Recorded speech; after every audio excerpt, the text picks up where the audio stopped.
건축직을 희망하신대요. 현재 건축기사, 그리고 건설 안전기사, 한국사 2급 이렇게 있으신 분인데 23점 정도의 가점을 받을 수 있다. 지금 컴활 1급을 준비 중인데 실기가 정말 오래 걸린다고 하는데 가점 5점을 받기 위해서 꼭 이거를 하는 게 좋을까요? 라고 질문을 주셨어요. 지금 저희 줌 채팅에 있는, 네. 우선은 커말 1급은 23점이면은 조금 그 간당간당하거든요, 이거는. 그런가요? 예, 그래서, 현실적으로, 네. 네, 그래서 커말 1급을 조금 뭐 오래 걸릴 수는 있지만 최대한 그 빨리 해서 따시는 게 아무래도 안전할 좀 것 같다. 좋다고 말씀드리고 싶어요. 왜냐하면 커말 1급은 뭐 따는 데는 오래 걸리지만 이게 어학하고는 다르게 기간 제한이 없잖아요. 그렇죠. 한 번 따면은 이게 영원히 간단 말이에요. 그쵸, 그쵸. 그래서 이거라도 빨리 따서 네네네. 예, 조금 더 하나라도 안전하게 들어올 수 있게. 네, 그렇죠. 이게 하나라도 일단 그러니까 유효 기간이 없으니까. 어학은 네, 거의 다 2년이잖아요. 진짜 예, 짜증나게. 그래서 그쵸. 이게 없기 때문에 조금 더 유리하고 또 장기적으로 준비를 하셔도 안전하게 계속 내가 가지고 올 수 있는 거니까 네, 한번 만들어 두는 게 좋겠다라고 말씀을 주셨습니다. 그쵸? 네. NCS 공부는 어떻게 하셨나요? 이렇게 또 질문을 주셨어요. 일단은 NCS 공부는요. 일단 저는 처음에는 기본서, 그 NCS 기본서를 가지고 했습니다. NCS가 이제 어떻게 구성되어 있냐면 직업 기초 능력 평가랑 이제 직무 수행 능력 평가 이렇게 두 가지로 나뉘거든요. 네. 이게 이제 직업 기초 능력 평가는 이제 소위 말하는 이제 국가에서 정한 이제 10가지 이제 표준 능력이 나오거든요. 뭐 의사소통 능력, 수리 능력, 뭐 문제 해결 능력 이 세 가지가 이제 기본이고 이제 나머지 뭐 대인 관계 능력, 네. 조직 능력, 정보 음. 능력 이런 것들을 총 합쳐서 이제 10가지 능력을 이제 평가하는 그런 기준인데 일단 그 해당 문제를 풀려면 그 기본 해당 이제 각종 10가지 이제 능력의 기본 원리가 있어요. 그 문제를 네. 푸는 이제 기본 원리는. 음. 그거를 이제 익히셔야 돼요. 그쵸. 아무래도. 그러니까 좀 패턴화되어 있는 그런 문제들이다 보니까 아무래도 NCS는 각 그 영역별로 내가 학습하는 그런 전략 아니면 스킬 같은 걸 익히셔야 된다는 말씀이시죠? 네, 그렇죠. 음. 이제 뭐 대인관계 능력 같은 경우 막 이제 뭐 조혜리의 창이라고 하는데 저도 정확히는 모르겠네요. 네. 그런 막 이제 막 이론적 원리가 나오는 문제들이 있어요. 네네. 그런 거를 이제 가급적이면 빨리 이제 내 것으로 만들어야 이제 음. 어떠한 그 공기업에 지원해서도 이런 비슷한 문제가 이제 나오면은 이제 풀 수가 있기 때문에 원리만 알면 진짜 쉽게 풀거든요. 음. 때문에 기초를 이제 기본서를 바탕으로 저는 기초를 이제 탄탄하게 했다. 이렇게 교과서 위주로 했었다. 이렇게 인제 그쵸. 네. 기본서 그래서 위주로 좀 기초를 잘 닦아야 거기서 응용해서 나오는 문제들을 해결할 수 있으니까 고렇게 말씀 주신 것 같고 그러면은 기간적으로는 얼마나 준비를 하셨나요? NCS는? 저는 한 6개월 정도 준비했던 것 같아요. 아 6개월. 쉽지 네. 않네요. 그쵸? 6 네. 개월 정도 꾸준하게 준비를 해서 인제 점수를 그 점수를 혹시 알 수가 있나요? 이제 이게 보통 예전에는 안 그랬는데 네. 요새는 이제 필기 합격을 이제 뭐 하든 말든 간에 음. 커트라인을 딱 말해주더라고요. 요새 발표를 하고. 아 그런가요? 그리고 자기 점수도 이제 그 딱 띄워주고요. 그러니까 이번 채용에서 커트라인이 몇 점이고 당신의 점수는 몇 점이다. 요렇게 띄워 준다는 말씀이시죠? 예, 그쵸. 네. 그렇게 해서 혹시 점수를 제가 여쭤봐도 되나요? 그때 당시에 이거, 커트 기준 점수랑 본인의 점수랑. 제가 이번에 그 NCS가 이 직무 표준? 그 직업 기초 능력 평가를 기준으로 해서 커트라인이 한 78점 정도 됐던 걸로 기억하는데요. 네. 제 점수가 한 89점이었던 걸로 기억하네요. 굉장히 많이 넘어갔었네요. 오. 진짜 이거는 되게 고득점으로 받으셔서 좀 안전하게 들어온 그런 케이스죠? 네. 근데 아, 기준 점수는 78점 네. 정도였다. 예. 아 네. 그러시군요. 오케이. 알겠습니다. 사전 질문 좀 더 이어가 볼게요. 먼저 주셨던 분들 걸로. 어 일단 잠시 음. 직무 설명서만으로는 아무래도 잘 와닿지 않아서 기업에 맞는 분석이 필요하다고 느끼고 있는데 어떤 방식으로 기업 분석을 하셨고 그리고 어떻게 자소서나 면접에서 어필했는지 궁금하다. 그러니까 특히 메인 직렬이 아닌 경우에는 실제로 어떤 업무를 하고 어떤 역량을 필요로 하는 것인지 파악하기가 너무 힘드시대요. 아, 이거는 솔직히 조금 회사 잘못도 좀 있는 것 같은 게요. 회사에서 더 디테일하게 그런 네. 소개를 해야 되는데 그럴 수 있죠. 그 제가 알기로 이거 질문하신 분이 보니까 건축직이신 걸로 알고 있거든요. 네네네. 네, 근데 이게 하반기 이제 건축직을 총 몇 명 뽑았냐면요. 358명 중에 2명밖에 안 됐어요. 그렇게 조금 뽑는 직렬이군요. 그러니까 메인이 아니다 보니까 그런 건가요? 예, 그렇죠. 음. 그래서 아마 그 말씀하신 대로 직무 설명서만으로는 좀 와닿지가 그렇게 느끼실 텐데, 근데 그렇다고 좀 너무 뭐 눌려 있지는 않으셔도 돼요. 왜냐하면요, 아까 말씀드렸듯이 신입사원 뽑는 거예요. 경력직 그렇죠. 뽑는 게 아니에요. 네네네. 그래서 그렇기 그런 때문에 뭐 약간 직무에 대해서 너무 막 빠삭하게 뭐 이해하려고 하지는 않으셔도 되고요. 다만 이제 뭐 건축직을 이제 어디로 들어가시든 간에 거기 해당되는 그 직무에 요구되는 능력이 있을 거예요. 뭐 예를 들면 정확한 뭐 수리적 능력이라든지 계약서를 꼼꼼히 확인하는 능력, 뭐 이런 게 필요하거든요. 뭐 사전 분석력 이런 거 관련해서 자기가 뭐 학교에서 활동한 내역이 있다든지 아니면 대외 활동이 있다든지 이런 걸로 제가 볼 때는 이렇게 말해도 뭐 충분하게 뭐 면접에서 뭐 물어봐도 답변을 가능하고 자소서에서도 이제 충분히 어필이 가능하다고 이렇게 말씀드리고 싶네요. 알겠습니다. 그러니까 전문 지식보다는 아무래도 그런 이쪽에서 원하는 그런 신입사원의 인재상에 맞춰서 조금 더 신경을 써 주시면 될 것 같다고 하셨고 면접은 어떤 것들을 물어보는지 면접 준비는 어떻게 하셨고 어떻게 해야 하는지 궁금하다. 면접 관련 질문인 것 같아요. 스터디를 하셨다면 스터디 진행 방식도 좀 궁금하다. 그러니까 예상 질문을 뽑는 그런 거냐 뭐 어떻게 스터디를 진행하셨냐.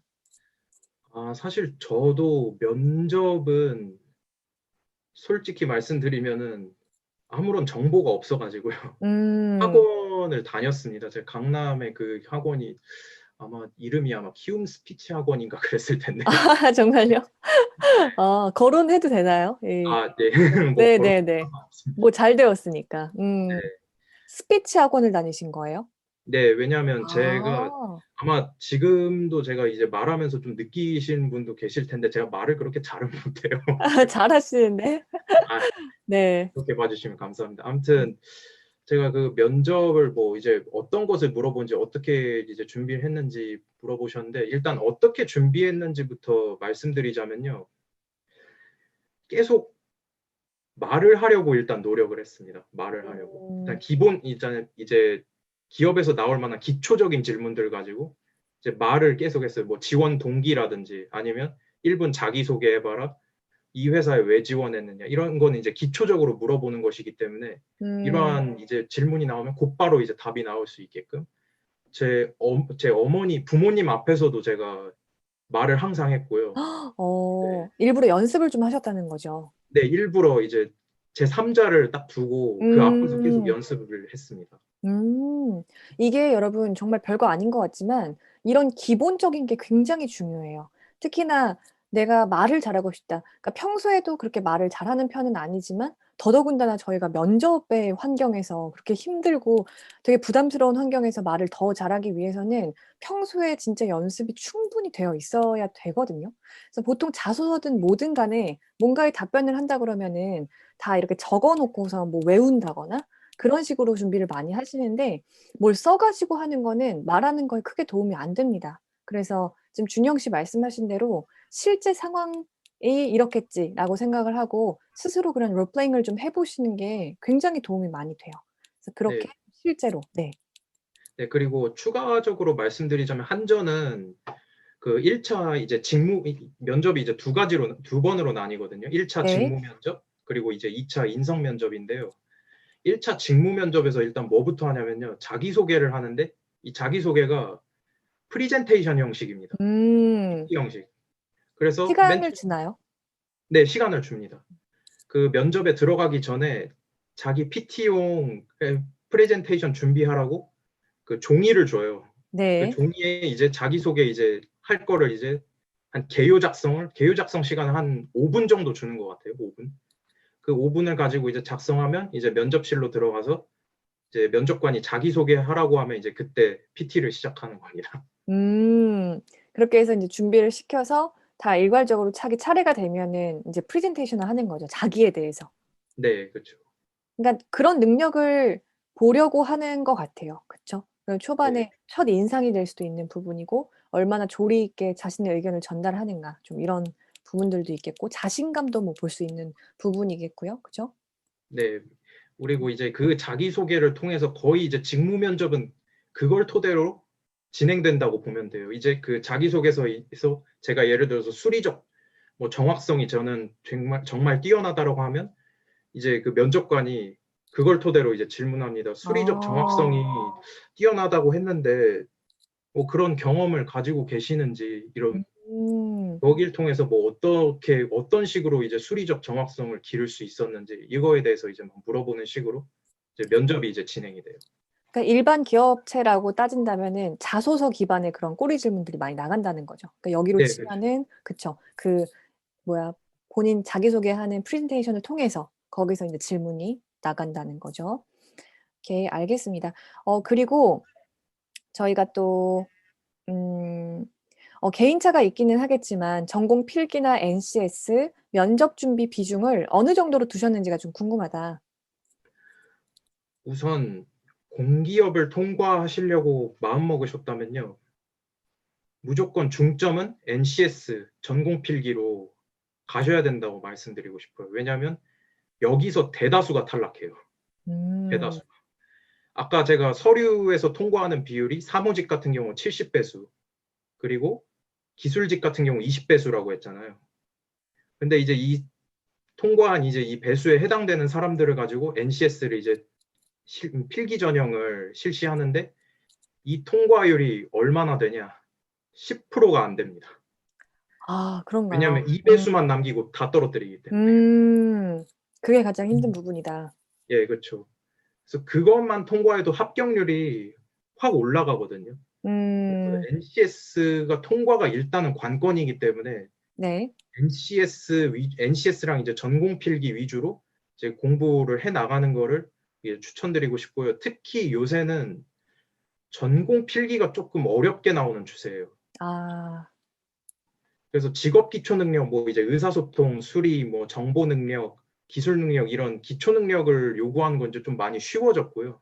대신에 이제 뭐 전기직이면 이제 전기, 뭐 ICT면은 뭐 ICT, 뭐 전산, 뭐 기계직이면 기계직 이런 해당 전공에 관련된 지식들을 묻는 평가를 이제 직무 능력 평가라고 하잖아요.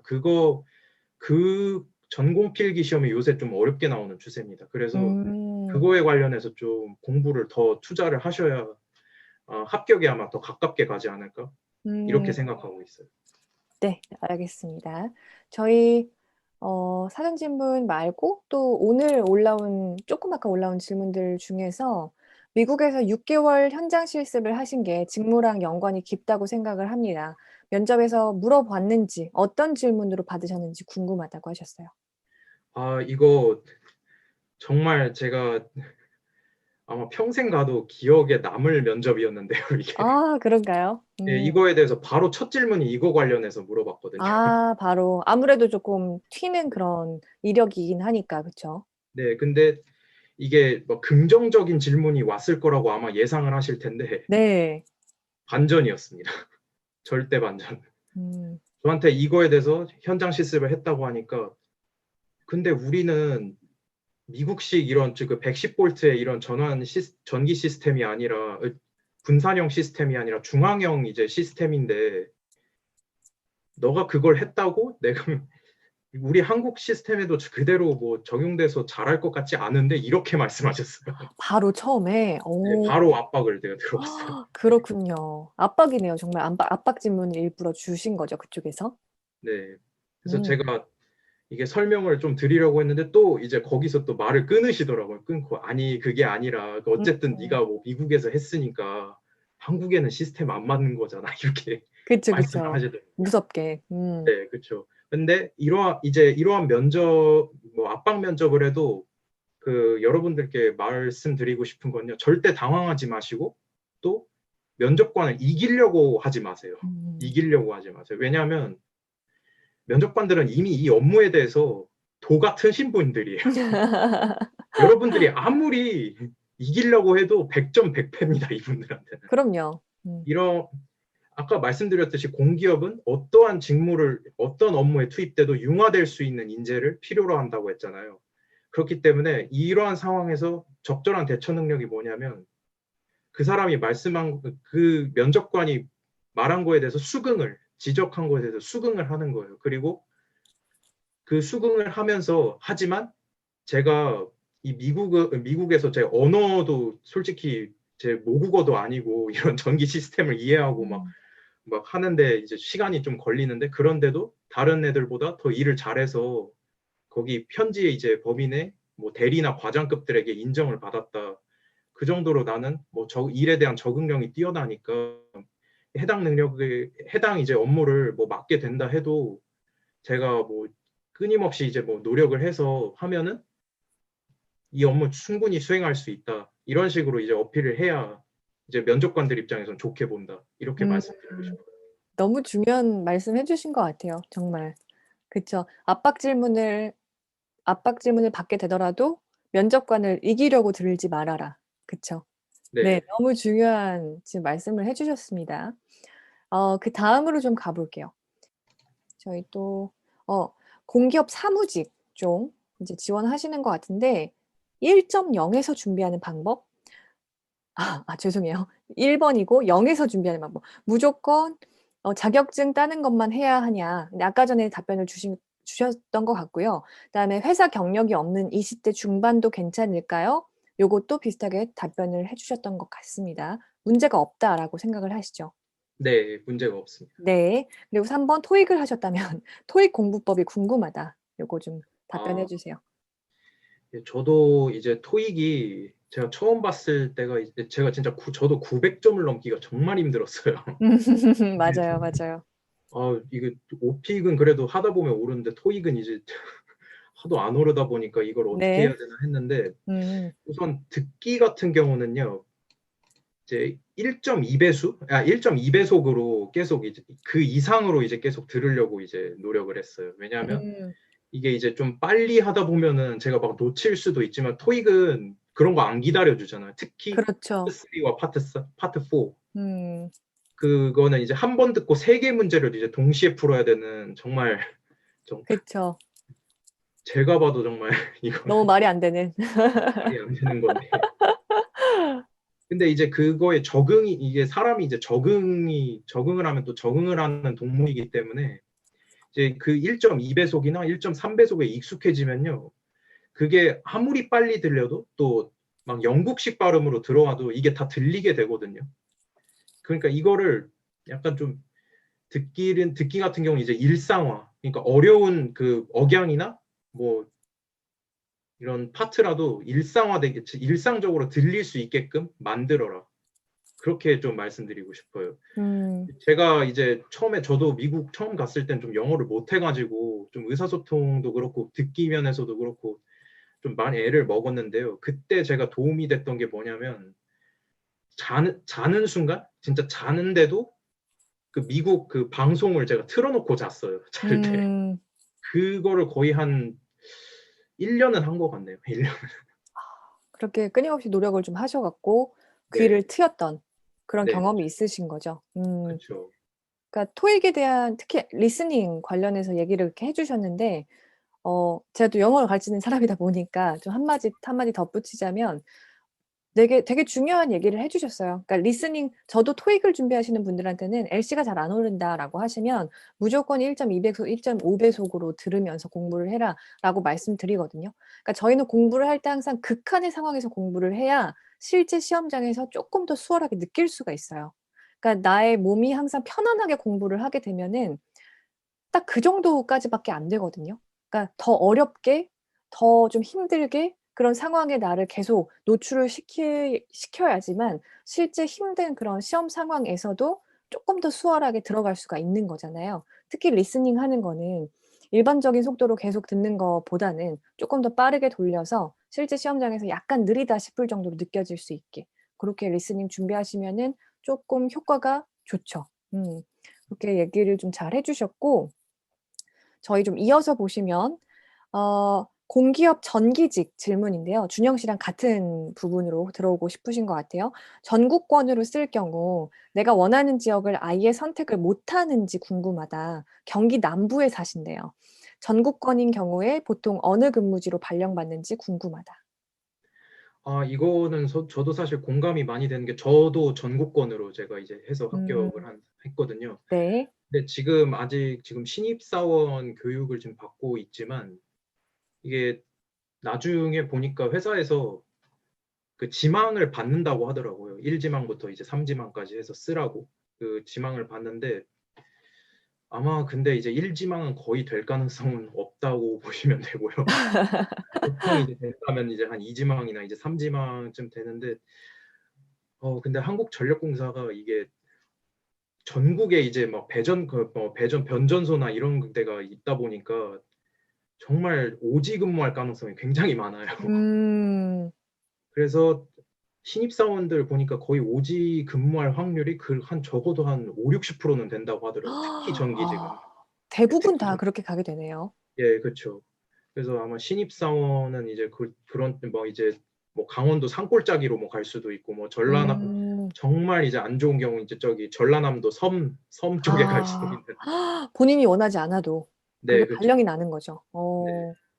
근데 이제 그런 데서 이제 근무하면서 이제 마일리지라는 걸 쌓거든요. 그 근무 네. 마일리지란. 예, 근무 네네네. 마일리지를 쌓아서 이게 어느 정도 되면은 이제 근무지를 바꿀 수 있는 그 기회가 주어지는 걸로 알고 있어요. 저도 아직까지는 음, 경험을 해보지 않았는데 네. 그 마일리지를 쌓아서 이제 근무지 변경을 신청하면 제가 그래도 좀 원하는 곳 그런 음, 이제 최대한 갈 수 있게끔 회사에서 뭐 배려를 해주는 걸로 그렇게 알고 있습니다.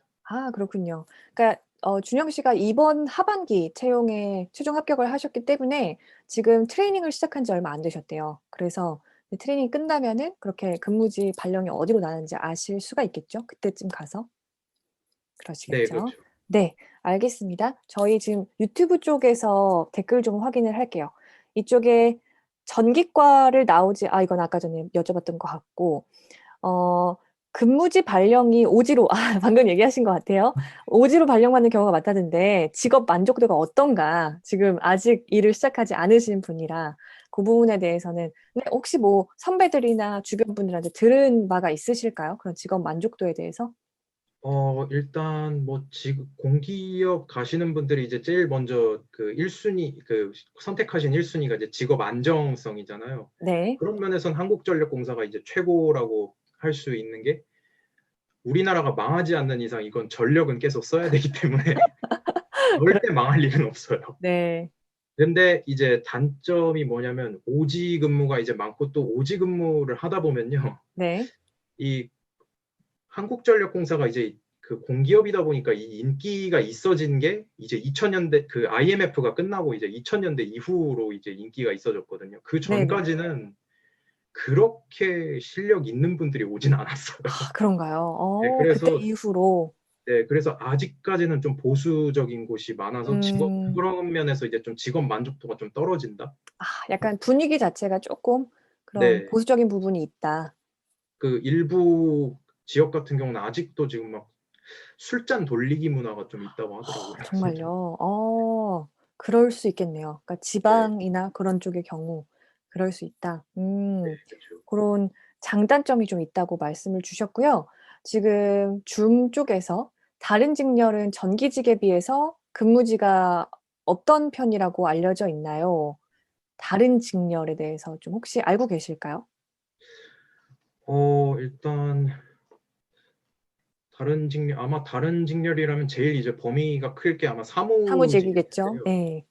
예, 사무직도 근데 어, 전기직보다는 그래도 좀 단위가 큰 곳에서 좀 일할 가능성이 많다고 알려드리고 싶어요. 이제 한국전력공사 같은 경우 이제 각 지역마다 이제 전력사업본부라는 게 있는데요. 거기에 이제 대부분의 사무직들이 다 그 배정이 되거든요. 근데 이제 거기서 일하다 보면 그래도 시설 자체가 좀 다른 뭐 변전이나 뭐 이런 다른 지역 사업소보다는 크다 보니까 음. 근무 환경이나 이제 이런 건 시설은 잘 되어 있는데 문제는 이제 사무직 같은 경우 민원을 굉장히 많이 받습니다. 아, 이제 사무직종 그런 직원들이 그런 민원을 직접 받게 되는 경우가 많다. 네, 그렇죠. 왜냐하면 이제 음, 갑자기 이제 뭐 전기가 끊기거나 그렇죠. 하면은 이제 네. 바로 연락이 막 오고 그렇기 때문에. 그러니까 일상에서 너무 우리와 좀 너무 맞닿아 있는 그런 분야다 보니까 사실 그런 컴플레인도 좀 많이 걸릴 수밖에 없는 것 같아요. 그렇죠? 예, 그렇죠. 음, 근데 이제 전기직도 그거에 대해서는 좀 자유롭다고 할 수는 없는 게 그런 민원이 생기면 이제 배전직군, 진짜 한전의 꽃이라고 불리는 배전직군들이 음. 이제 가서 뭐 직접 변전을 가서 고쳐야 되고, 예, 고쳐야 되고 하는데 그렇죠. 이게 예, 그런 그 작업 환경이 또 아직 좀 그렇게 막 100% 안전하지는 않다고 지금 들었거든요. 아, 왜냐하면 그런가요? 아직도 그 오지 같은 경우는 그 네. 진짜 30년 전에 쓰던 그런 그 배전 설비를 이용하는 것도 있기 때문에 아, 오지 같은데. 네, 왜 그런 그럴 수 맞는 있다. 부품을 구하기도 좀 힘들고 아, 그렇군요. 그럼 혹시, 음, 조금 이어서 보면은 저희 만족도 얘기를 했었고, 그 자기소개 그때 1분 자기소개 얘기로 넘어가셔서 1분 자기소개 때 어떤 내용을 말씀하셨는지 알 수 있을까요? 중요하지 않다고는 하는데 저는 그게 가장 부담스러워서요.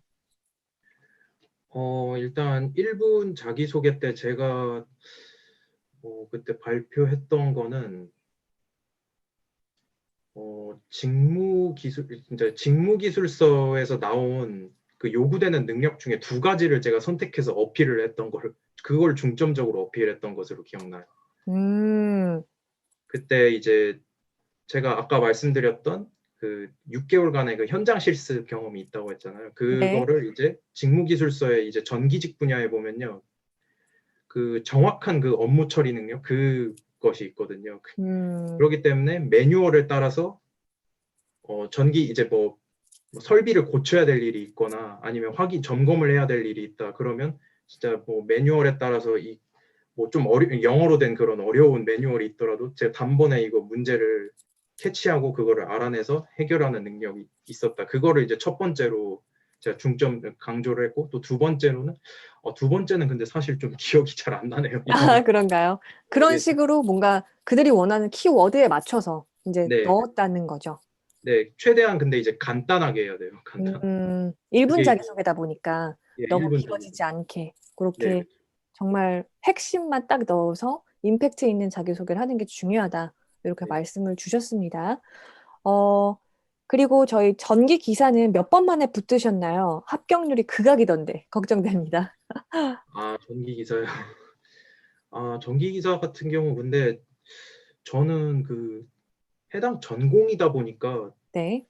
제 입장에서는 뭐 그냥 전공 그 복습하는 그런 그런 느낌이어가지고 뭐 아주 막 어렵거나 뭐 그런 느낌은 아니었어요. 근데 이제 그 시험 문제 이제 기출 문제 같은 기출 그런 거를 이제 어 토대로 이제 공부는 해야 되다 보니까 그런 걸 이제 감안했을 때 걸린 기간이 한 3개월? 3개월 정도 걸렸던 것 같네요. 음, 3개월. 3개월 정도 보셔서 첫 시험에서 이제 붙으셨던 네, 저는 첫 시험으로 그냥 바로. 그렇게 답변을 주셨습니다. 저희 줌으로 넘어가서요. 한국전력기술에도 오지 근무가 있냐? 그렇다면 순환 근무 주기가 궁금하다. 이거 아까 마일리지 제도 같은 걸로 말씀을 주셨던 것 같아요. 그리고 네. 한국전력기술은 한국전력공사의 자회사냐? 물어보셨어요.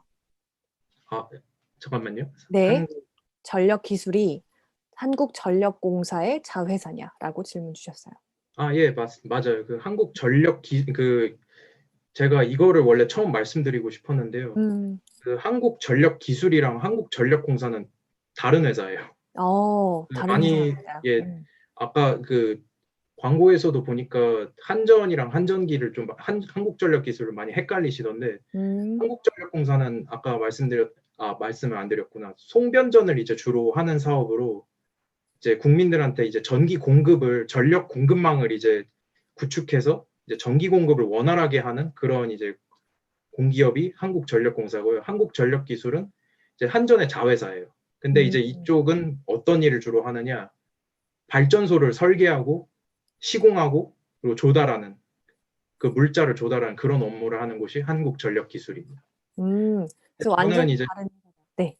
네, 저는 이제 그 한국전력기술이랑 한국전력공사 이제 둘 다 이제 합격을 했고요. 그때 두 당시에. 군데를 같이 쓸 수가 있나요? 중복 지원이? 네, 그렇죠. 그래서 두 군데 다 최종 합격을 하셨던. 네, 네. 그중에 인제 한국전력 공사요. 공사를 인제 가시게 된 거죠. 네, 음. 그렇다고 하셨고요. 그리고 기술직은 변전소나 지역사무소에서 근무할 확률이 높냐? 아까 전에 비슷하게 답변 주셨던 것 같습니다. 그쵸? 네. 네. 요거는 있었고 그다음에 요즘 한전 변전소는 무인화가 되어 있어서 각 지역 지사에서 일하는 것으로 알고 있는데 맞나요?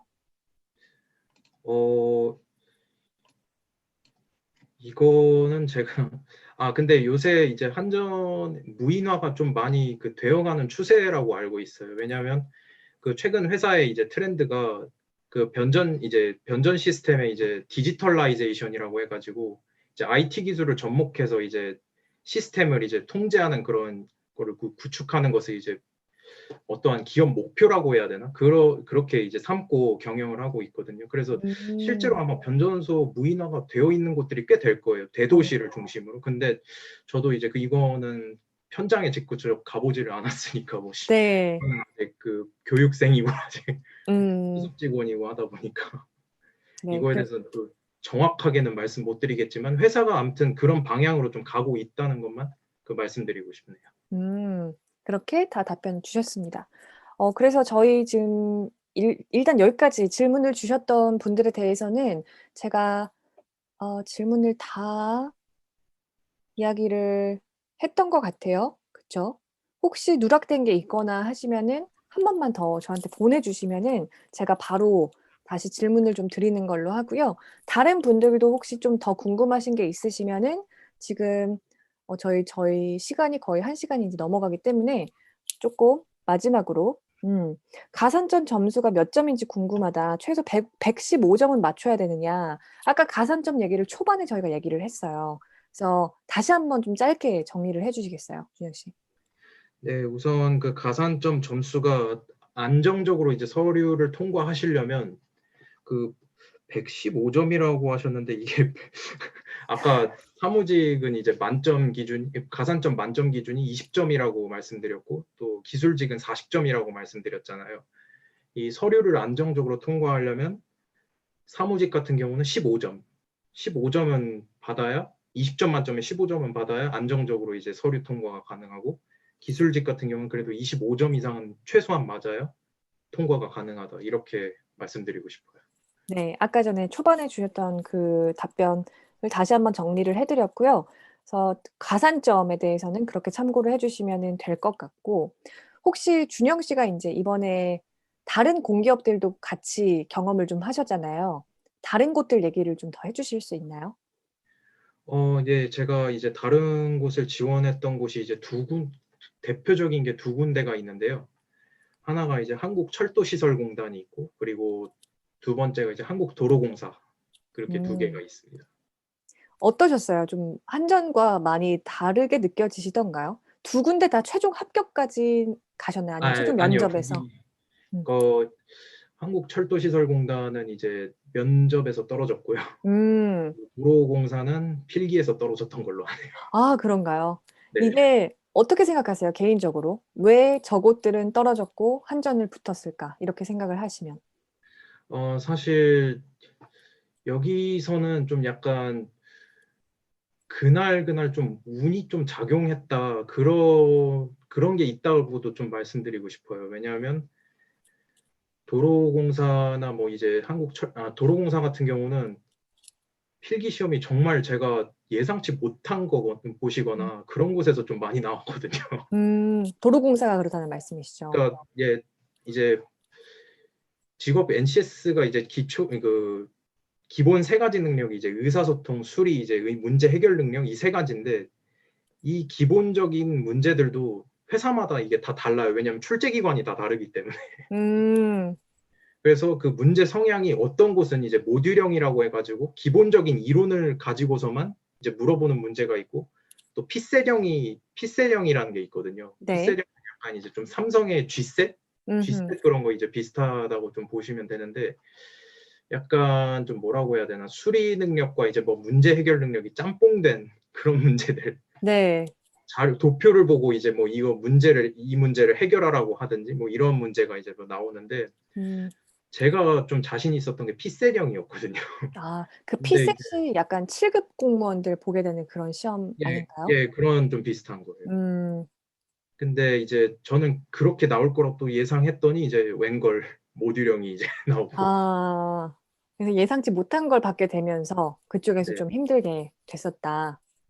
그래서 정말 근데 이제 회사마다 이제 문제가 이제 어떻게 나올지는 모르는데 네. 뭐 막 내가 예상했던 것보다 좀 다르게 나온다고 해도 여기서 이제 뭐 좀 대처할 만한 이런 대처법을 좀 말씀드리자면 자신 있는 걸 먼저 풀라고 좀 말씀드리고 싶어요. 저 음. 같은 경우는 이제 수리 능력이랑 문제 해결 능력을 제일 자신 있어 했거든요. 그래서 맨 앞에 의사소통 능력이나 그런 문제가 있다 해도 저는 넘기고 그냥 수리 능력부터 다 풀었어요. 어. 수리 능력. 그런 순서를 좀 조절하시는 것도 본인에 맞게 그런 거 좋은 네. 전략이 좀 될 것 같네요. 네, 그렇죠. 그리고 자기가 약한 부분을 나중에 풀어요.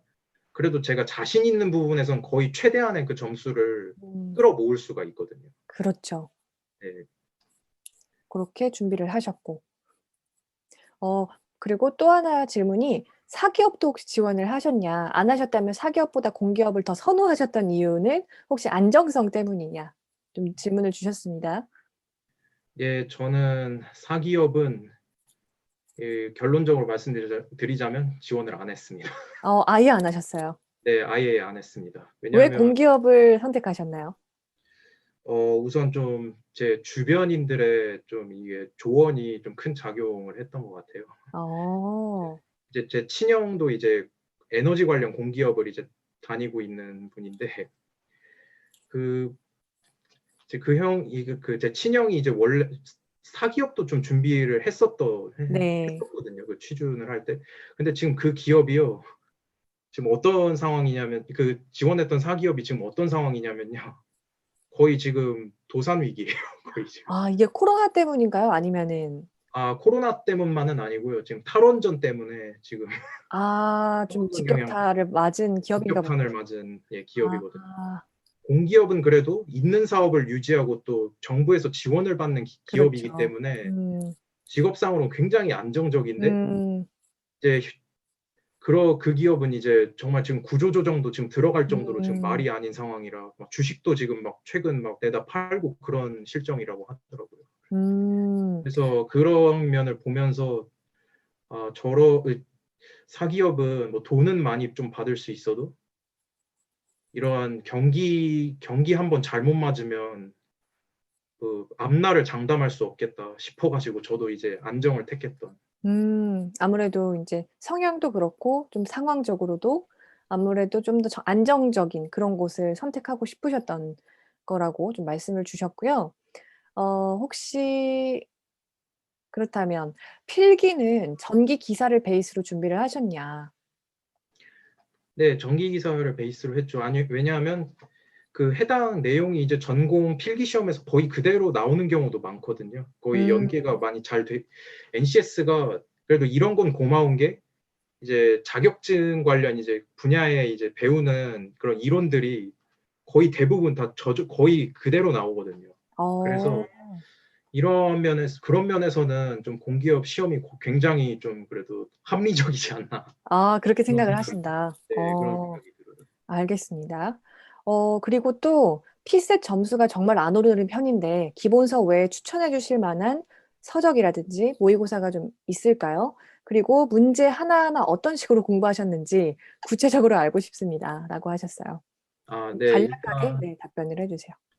우선은 간략하게 답변을 해드리자면은 기본서 외에 이제 제가 공부했던 것이 일단은 그 제가 제일 많이 활용했던 게 이거거든요. 위포트 이제 한국전력공사 이 책이 굉장히 좋아요. 왜냐하면 그동안 이제 한국전력공사가 이제 출제했던 그런 경향 그 딱 진짜 문제 형식 비슷하게 순서도 정말 똑같이 다 나왔거든요. 그래서 이거를 중심으로 제가 이제 또 기출 문제를 이제 이걸 중심으로 했고요. 그 미포트 말고도 이제 한전은 이제 되게 좀 큰 공기업이다 보니까 뭐 방문각이라든지 아니면 해커스 그리고 에듀윌 같은 데서도 기출 문제가 굉장히 많이 나와요. 그런 곳에서 나오는 이제 최신 기출 문제를 뭐 인터넷으로 뭐 주문해 가지고 많이 좀 풀어보시는 게 그런 게 이제 좋을 것 같아요. 그 대신 풀 때 시간은 꼭 재고하셔야 돼요. 왜냐하면 공기업이 그렇게 시간을 많이 주진 않거든요. 음, 문제를 푸는데. 시간에 맞춰서 기출 문제를 많이 푸는 게 아무래도. 네. 근데 이제 기본서를 이제 갓 뗀 상황이면 이 위포트랑 그 해커스 그쪽 교재를 이제 처음에는 하실 때 추천하고요. 방문각은 이제 좀 어느 정도 기출에 이제 적응이 되셨다. 그러면 이제 그 방문각을 풀 것은 아마 저는 이제 그렇게 추천하고 싶어요. 왜냐하면 방문각이 굉장히 문제를 좀 어렵게 내는 편이라 오, 정말 그 정말 진짜 이런 표현해도 될지 모르겠는데 문제를 참 더럽게 내더라고요. 방문각이요. 네, 그렇죠. 그렇기 때문에 심화 과정에서 내가 더 좀 어려운 문제도 풀고 가고 싶다라고 하신다면 거의 마지막으로 그 문제집까지 푸는 거를 권하신다라고 말씀 주신 거죠. 네, 그리고 이제 음, 문제 하나하나 이제 어떤 식으로 공부하셨는지 뭐 구체적으로 알고 싶다고 하셨는데, 어, 저 같은 경우 일단 세 가지 기준으로 문제 푸는 방법을 하나하나씩 그 유형별로 그 터득을 하도록 했어요. 의사소통, 수리, 이제 문제 해결 능력. 그런 이제 문제 푸는 방법을 이제 정말 제대로 알려주셨던 분들이 그 위포트의 이제 강사 중에 의사소통 능력 같은 경우 이원준 선생님 그분이 이제 정말 의사소통에선 정말 잘 가르쳐 주셨고요. 그 수리 능력에서는 아마 아시는 분도 계실 텐데 신원 선생님 그분이 진짜 정말 잘 가르치세요. 진짜. 인강을 보셨던 건가요? 네, 저는 이제 인강으로 다 NCS를 공부했거든요. 저는 어, 스터디 모임 같은 거 전혀 안 가졌어요. 스터디는 전혀 안 하셨고 인강으로 보시고 혼자 공부하시고 네. 인강 어디 왜냐- 거 보셨어요? 네? 어디 거 보셨어요, 인강은? 저는 위포트랑 이제 종로 해커스 이 위주로. 위포트와 종로 해커스 네. 인강으로 보시고 교재도 그러다 보니까 위포트 거랑 해커스 거 이렇게 이제 교재 활용을 하셨고 네. 음, 진짜 디테일하게 다 알려주시네요. 책까지 보여주시고 그쵸? 그래서 참고하시면 정말 좋을 것 같아요. 어차피 이미 한 번을 겪어보신 분이다 보니까 한전에 가장 가까워질 수 있는 그런 공부법이라든지 아니면 본인의 개인적인 경험 같은 거 다 이야기를 하고 계시고요. 그 다음에 저희 유튜브 쪽에서요. 어, 전자공학과 학생인데요. 공기업으로 진로를 정했는데 학점을 챙기시면서 취업 준비를 하셨냐? 학점의 필요는 없다고 하지만 사람 일이 어떻게 될지 몰라서 걱정이 된다. 라고 해주셨습니다. 네. 요새 일단 그 말씀하신 것처럼 공기업이 요새는 학점을 그렇게 크게 보지는 않습니다. 학점 입력 그 지원 자체를 할 때 학점 입력란이 없어요. 음, 그래서 제 주변에 막 진짜 학점이 막 진짜 3.0 조금 넘을락말락 하는데 통과하신 분도 계시고요. 그런가요?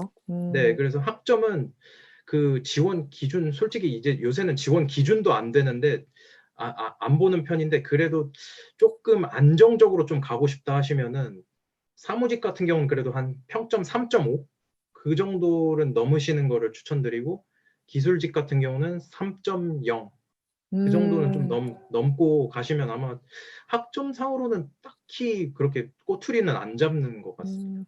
최근에는 공기업에서 학점을 그렇게 많이 보지는 않기 때문에 사무직종이라면 3.5 정도, 그리고 기술직종은 3.0 정도만 넘어가시면 크게 문제는 없을 거다라고 말씀을 주셨습니다.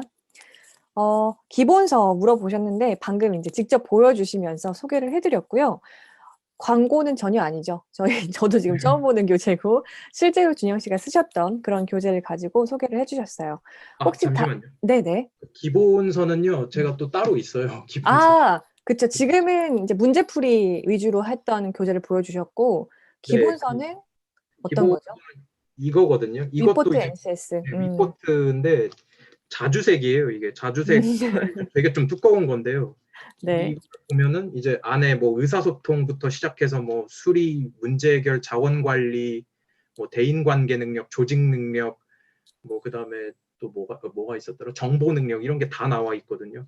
이거에 이러한 이제 또 각 능력별 기본 이제 원리, 이론 설명 같은 게 이제 자세히 적혀 있으니까 이거를 일단 토대로 공부를 하신 다음에 아까 말씀드렸던 소개드렸던 그 기출 문제집들을 이제 그 푸시는 게 그게 이제 효과적인 그 방법이죠. 지금 특히나 이제 거의 처음 시작하시는 분들이라든가 기초 단계 있으신 분들은 지금 말씀해 주신 대로 기본서 이렇게, 그리고 아까 전에 문제풀이하는 교재들까지 같이 그런 순서로 준영 씨랑 같이 가주시면은 좀 좋지 않을까. 이미 경험을 해보시고 말씀 주시는 거니까요. 참고해 주시면은 좋을 것 같습니다. 다른 분이 또 질문 주셨어요. 30대인데 나이가 상관이 없냐? 나이에 대해서 어떻게 생각하세요? 합격과 나이와의 어, 상관관계?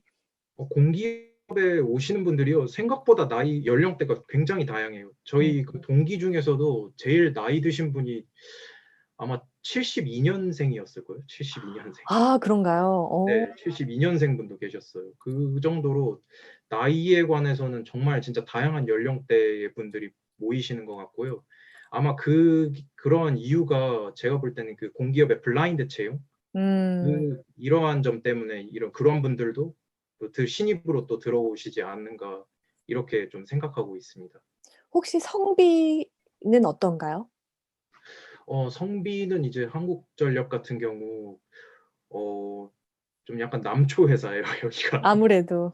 네, 남초 회사인데 근데 요새 이제 양성평등제라고 해가지고 20%는 이제 무조건 여성을 이제 또 할당해야 되는 그 제도가 있거든요. 음, 그래서 아마 기술직은 조금 안 그런데 사무직 쪽에서 그래도 좀 여성 비율이 좀 높아진 걸로 알고 있어요. 거의 아, 한 25% 정도? 여성들이 한 25, 그리고 나머지는 75는 이제 남성으로 이렇게 되어 있는 걸로 알고 있어요. 전기직은 조금 여성분들이 할당제를 실시하는데도 그렇게 많이는 안 들어오시더라고요. 아, 그런가요? 네. 그래서 거의 이제 예전보단 많이 늘어났지만 그래도 아직까지는 남자가 좀 지배적으로 많은 그런 구조다라고 말씀을 해주셨습니다. 혹시 다른 부분에 대해서 궁금하신 점이 더 있으실까요? 뭐 하나 정도 더 있으시면은 받고 저희 이제 좀 마무리를 해보려고 합니다. 혹시 더 궁금하신 점이 있으시면은 질문을 좀 주시고, 음. 아니면은 마지막으로 준영 씨가 좀 한전을 준비하시는 분들께 혹시 조언이 될 만한 그런 이야기가 있으실까요? 많은 분들이 이제 공기업을 합격했다고 하면은 처음 항상 듣는 말이 이거예요. 스펙이 얼마나 좋길래, 뭐 학점이 얼마나 높길래, 뭐 대외 활동이나 인턴이 얼마나 있길래 이런 말이 좀 따라오는데, 근데 실상은 절대 그렇지 않거든요. 오히려 진짜 스펙이 없는데 들어오신 분들도 굉장히 많고요. 특히 이제 한전 같은 경우는 이제 토익은 850점 이상이면은 다 만점 처리예요. 음, 그래서 근데 이게 한전뿐만이 아니라 거의 지금 인천국제공항공사를 제외한 거의 모든 공기업들이 지금 다 이런 추세거든요. 그래서 아마 준비하시는 분들 중에 아마 토익에 좀 목매시는 분들도 좀 계신 것 같은데 일단 토익은 이제 850 이상만 받으시면은 딱히 이제 문제될 거는 없다고 말씀드리고 싶고요. 다만 이제 스피킹 위주로 좀 준비를 하시는 게 더 좋다. 이렇게 좀 권고를 해드리고 싶어요. 저는. 그리고 네. 네, 그리고 인턴이나 대외 활동에 너무 좀 목매이지 않으셔도 될 것 같아요. 왜냐하면 이제 자기소개서 쓸 때 뭐 동아리 활동이나 뭐 아니면은 뭐 봉사 활동 아니면 현장 실습 같은 걸로도 충분히 이게 쓸 수가 있거든요. 또 한국전력공사 같은 경우는 친절하게 채용 공고에서 자기소개서 문항이 미리 이제 지원 전에 공시가 돼요. 그래가지고 그 공시된 그걸 그 문항을 가지고 최대한 이제 연습해보고 그 정말 이 어필 이 정도면 어필이 충분히 되겠다 싶을 정도로 그냥 계속 써보시고 첨삭받고 또 써보시고 첨삭받고 이런 걸 반복하시는 거 하면은 뭐 자기소개서는 충분히 쓰실 수 있지 않을까 이렇게 말씀드리고 싶네요. 알겠습니다. 제 개인적인 생각으로는 준영 씨는 지금 합격하신 분들 중에서도 굉장히 스펙이 좋으신 편에 속하지 않을까라는 생각은 들거든요. 근데 이제 말씀해 주신 걸로는 뭐 동기분들이라든가 합격자들을 보면은 사실상 스펙이 엄청 화려하지 않아도 그렇게 붙는 분들이 분명히 있다라고 말씀을 주시니까 사실상 그런 여러 가지 그런 부분들이 뭐 가장 절대적인 그런 부분은 아니었다라고 말씀을 주신 것 같아요. 맞나요? 네, 맞아요. 네. 그렇게 말씀 주셨습니다. 그래서 다른 부분은 인제 대부분 다 미리 질문을 주셨던 부분에 대해서는 답변을 드렸고요. 그래서 오늘 1 시간 한 20분 정도 진행을 했는데요. 이렇게 끝까지 남아서 적극적으로 참여해 주신 분들께 너무 감사드리고 준비하시면서 좀 힘들죠. 사실 지금 너무 상황도 안 좋고 진짜 올해부터죠. 올해부터가 너무너무 안 좋은 상황에 접어들어서 취업하시는 분들한테 안 좋은 그런 상황이라고 느껴지긴 하지만 그래도 다 같이 이런 상황에서 쪼끔 더 많이 준비하셔서 기회가 왔을 때 바로 잡아서 가실 수 있었으면 좋겠습니다. 네. 혹시 더 하실 얘기 있으실까요? 준영 씨. 어, 아마 저는 이제 개인적으로 여기 계신 모든 분들이 이제 다 면접까지 가셔서 자기 어필을 좀 그래도 좀 할 수 있는 그 기회를 다들 좀 얻으셨으면 좋겠어요. 그리고 제가 이제 개인적으로 좀 존경하는 분이 한 분이 계신데 이제 도미노 피자 창시자 그 톰 모너건이라는 분이 있거든요. 그분이 정말 잘하는 거 1도 없는데 딱 한 가지 잘하는 게 있었어요. 그게 뭐냐면은 어, 피자 도우를 11초 만에 끝내시는 분이거든요.